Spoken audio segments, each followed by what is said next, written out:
Biglang sumulpot ang humaharurot na motorsiklo na yan at nabudo ng dalawang babaeng pedestrian sa Remedios Street, corner Taft Avenue sa Maynila.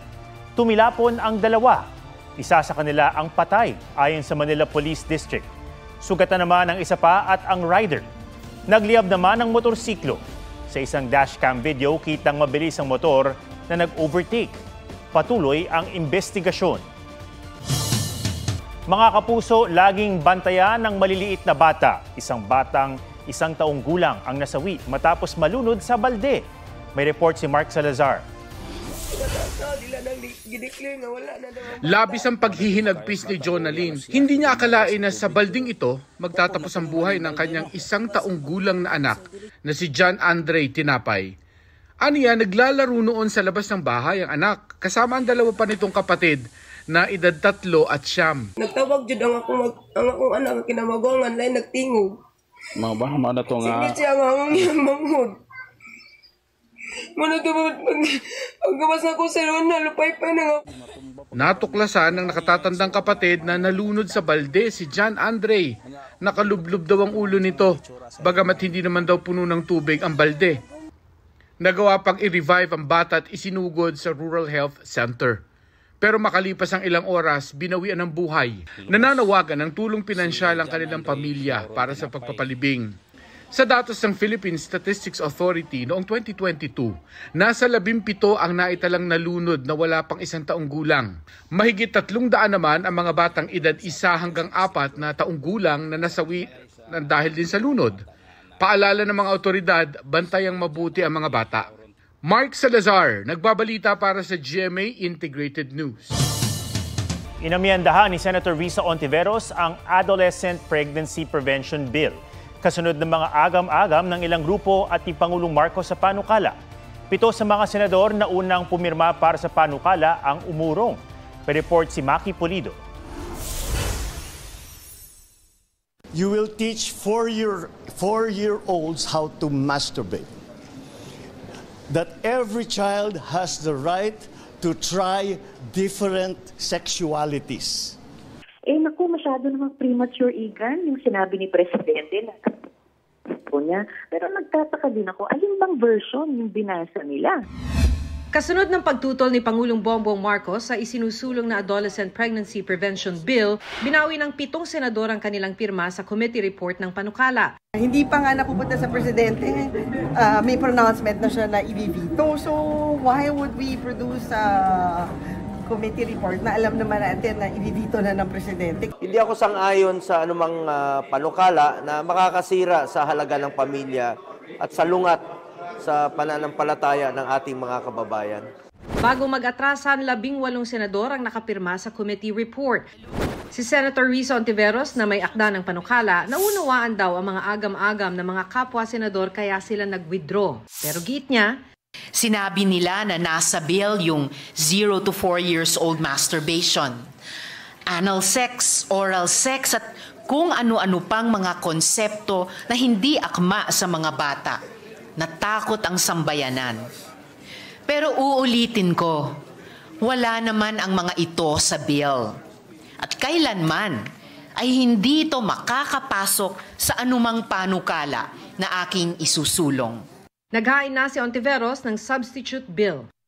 Tinanggal na po natin ang phrase na guided by international standards dahil sa mga pangambang inihain ng ilan. Nilimitahan na natin ang CSE sa adolescents o ang 10 years old and above.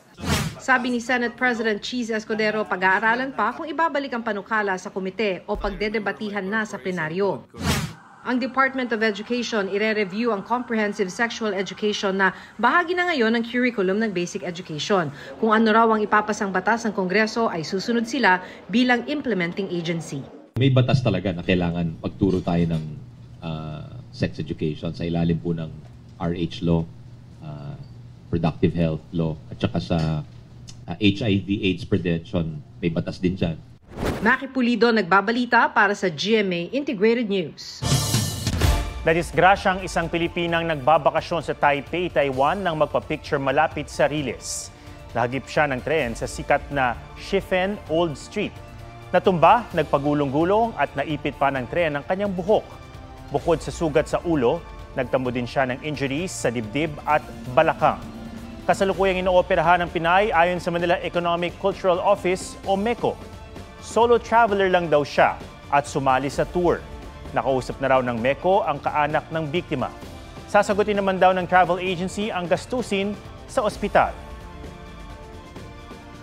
Ayon naman sa Taiwan Railway Police Bureau, posibleng pagmultahin ang biktima dahil sa pagtetrespass niya sa riles. Posibleng aabuti ng multa ng 50,000 Taiwan dollars o katumbas ng halos 90,000 pesos. Isinusulong sa Kamara ang isang batas na naglalayong patawan ng parusang kamatayan sa pamamagitan ng firing squad ang mga makoconvict na tiwaling opisyal ng gobyerno. Yan ang Death Penalty for Corruption Act na inihain ni Zamboanga Representative Kimer Olaso. Sakop ng panukala ang lahat ng opisyal ng gobyerno, elected man o appointed, nasa ehekutibo, lehislatibo o hudikatura. Gayon din ang mga miyembro ng AFP at PNP. Kung may sasabatas, ipapataw ang parusang kamatayan sa mga opisyal na mahatulang guilty ng Sandigan Bayan sa kasong graft, malversation of public funds at plunder. Ayon kay Olaso, kung siya ang masusunod, mas gusto niyang gawin ang firing squad sa Luneta para raw makita ng taong bayan kung sino ang gumagawa ng kalokohan. Sa impormasyong nakalap ng GMA Integrated News Research, may mga kahalintulad ng panukala na inihain sa Kamara at Senado. Layon din ng mga panukalang ito na patawan ng parusang kamatayan ang mga tiwaling opisyal o di kaya sangkot sa heinous crime o karumal-dumal na krimen.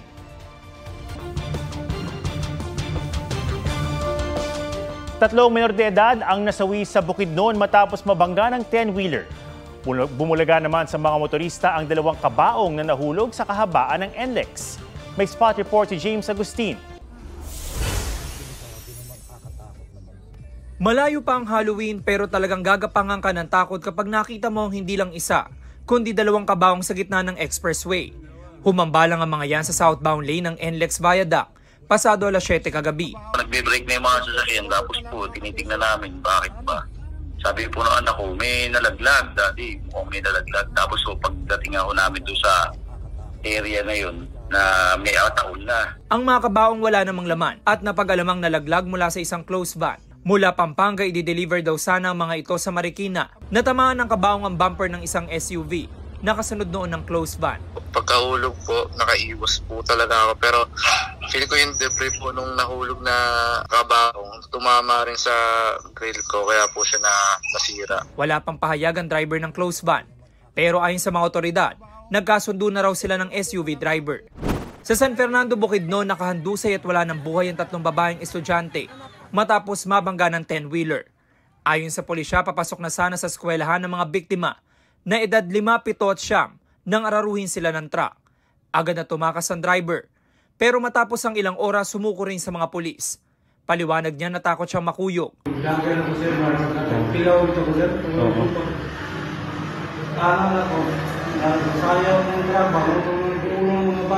Maharap siya sa kasong reckless imprudence resulting in multiple homicide. James Agustin, nagbabalita para sa GMA Integrated News.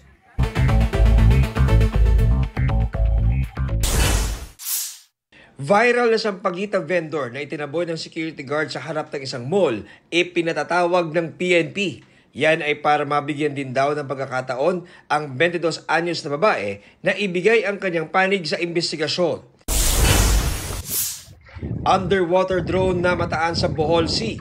Base sa video na pinost sa Philippines Defense Forces Forum Facebook page. Kinumpirma ng Philippine Navy na isang mangingisda ang nakakita sa drone o glider na kulay silver at red. Pero dahil sa takot, di niya ito kinuha. Ito na ang ika-6 na drone na nakita sa bansa. Una nakakita ng underwater drone sa Masbate na made in China at pinaniniwalaan ng PNP Maritime Group na military grade. Ikalawang tranche ng taas sahod sa mga kawani ng gobyerno ipatutupad ngayong Enero. Sakop nito ang lahat ng civilian government personnel, regular man, casual o contractual. John Consulta, nagbabalita para sa GMA Integrated News.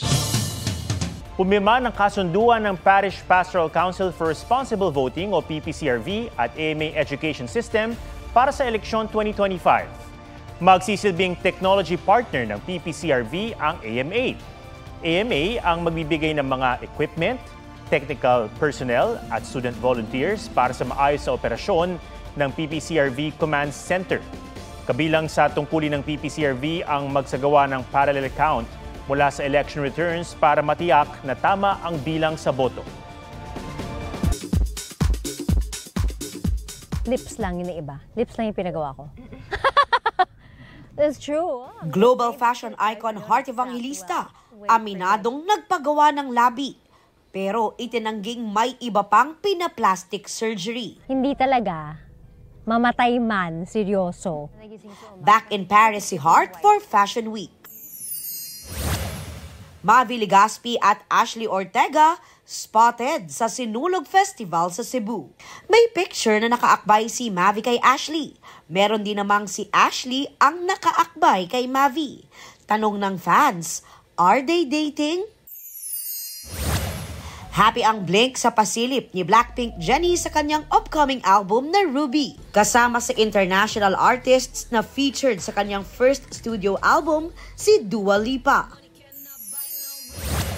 Nilinaw ni Justin Bieber ang pag-unfollow niya kay Hailey sa IG. Sa deleted ng IG story, sinabi ng Canadian singer na may nag-access sa kanyang account at in-unfollow ang misis niya. Kasunod nito, nag-post si Justin ng sweet moments nila together. Pina-follow na uli niya si Hailey. Aubrey Carampel nagbabalita para sa GMA Integrated News. Nabalot ng makapal na nyebe ang ilang bahagi ng US Gulf Coast dahil sa pambihirang snowstorm.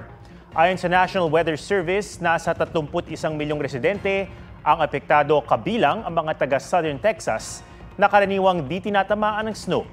Mahigit 1,000 flights papunta at paalis ng Houston ang kinansela. Nagka-snow na rin sa mga beach sa Northern Florida.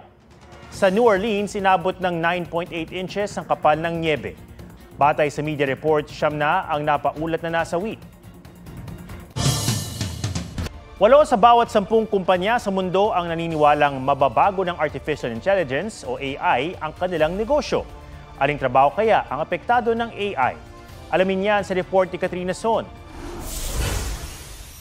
Sa migration company kung saan nagtatrabaho si AC Eclat, di raw maiiwasang gumamit ng mga artificial intelligence o AI sa kanilang mga letter at email.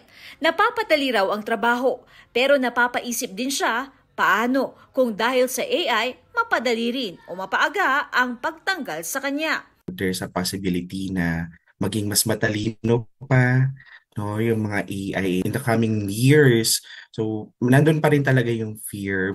Ayon sa 2025 Future of Jobs Report ng World Economic Forum, pagsapit ng 2030, 86% ng mga sinurvey na kumpanya sa buong mundo ang naniniwalang mababago ng AI ang kanilang negosyo.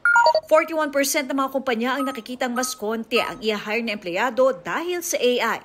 Sa Pilipinas, ayon sa report, 91% ng mga kumpanya ang gumagamit ng AI programs, bunsod ng paglawak ng digital access at epekto ng nagbabagong klima.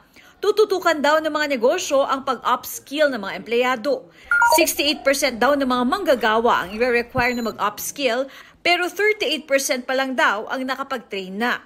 Si AC, sinusubukan ng mag-upskill sa AI para di raw mapag-iwanan. Ayon kay Dominic Vincent Ligot, Head of AI and Technology ng IT and Business Process Association of the Philippines, dapat isaisip na kahit anong teknolohiya, kasama na ang AI. Apektado ang mga gawaing paulit-ulit o repetitive na maaaring i-automate na lang, maging ang mga creative tasks gaya ng copywriting at creative design. Batay sa Future of Jobs Report, ang mga trabaho sa bansa na factor ang AI para sa business transformation ay data analyst at scientist, AI at machine learning specialist, big data specialist. Ngunit may mga hindi pa rin naman daw mapapalitan ng AI. Yung mga accountants, hindi naman nawala nung nagkaroon ng Excel, di ba? Ang nangyari, they just started using Excel. So may ganong trend. Si Edison Tan, COO ng isang ilulunsad na ride-hailing app, naniniwalang iba pa rin ang personal touch at connection pagdating sa trabaho.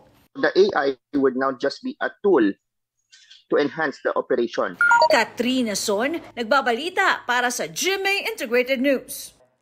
Huwag magpahuli sa mga balitang dapat niyong malaman. Mag-subscribe na sa GMA Integrated News sa YouTube.